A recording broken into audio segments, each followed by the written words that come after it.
Hello, my name is Cecilia Baird and I am a trustee for the Beach Historic Cemetery. I'm here tonight to welcome you to our 15th annual cemetery tour. Since 2005, the tour has been our main fundraiser to offset the cost of maintaining this historic community cemetery. Established in 1799 for the Shackle Island community, it's one of the oldest cemeteries in Sumner County. At the time that the cemetery was established, it was assumed that family members would work together to maintain the grounds, and no provisions for perpetual care were established. Eventually, the grounds became overrun, and every time a burial occurred, they needed a day's notice so that they could cut a path to the grave. In the early 1960s, a group of men from Beach Church established the Historical Beach Cemetery Association. They secured funds for a perpetual care trust, and they worked with the community to reclaim the beauty of the cemetery. Our goal today is to continue to maintain the grounds and eventually begin a restoration campaign. We begin our fundraiser tonight with the story of Zachariah Taylor Martin. Our storyteller is James Hardison, a Shackle Island native. We first told you this story in 2012, and we chose to replay it this year because there was so much stress around the return to school this year. And it's hard not to laugh out loud when you hear about a ride on Mr. Martin's school bus. I sure hope you enjoy our video.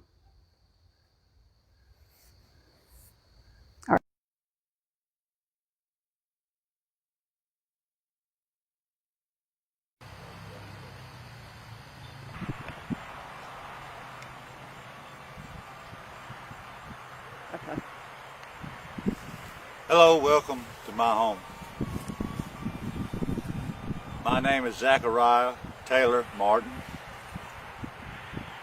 I was born into a large family of 11 siblings on July the 7th, 1894. My mother's name was Catherine. My dad's name was James Washington Martin, better known as Wash. And we lived over on Shell Road. What little bit of education I got at Shallow Ford School, which wasn't, sad to say, a whole lot of education, but there's a Pentecostal church there now called Shallow Ford Pentecostal Church. Us boys back then, when we got big enough to work the farm, we were kept at home to work. I married Miss Vera Mae McMurtry March the 30th, 1913. Funny story about the marriage was we had to slip off to get married. And Vera had a sister named Florence that everywhere Vera went, Florence went. And the problem was Vera couldn't figure out how she was going to slip off from Florence on that day. It just so happened that their mother decided that would be a good day to wash and braid Florence's hair, who had real long hair. So as soon as her mother got started, Vera said, "Mama, I'm going down the road to see so-and-so." Florence said, "No, wait on me, I want to go too." Vera said, "No, I'm not waiting." So we went to Gallatin, got married, sitting in a buggy. Got back home, Florence was fit to be tied. She said, "Now see there, Mama, if it hadn't been for these old braids, I could have went with them and I could have married Zach too."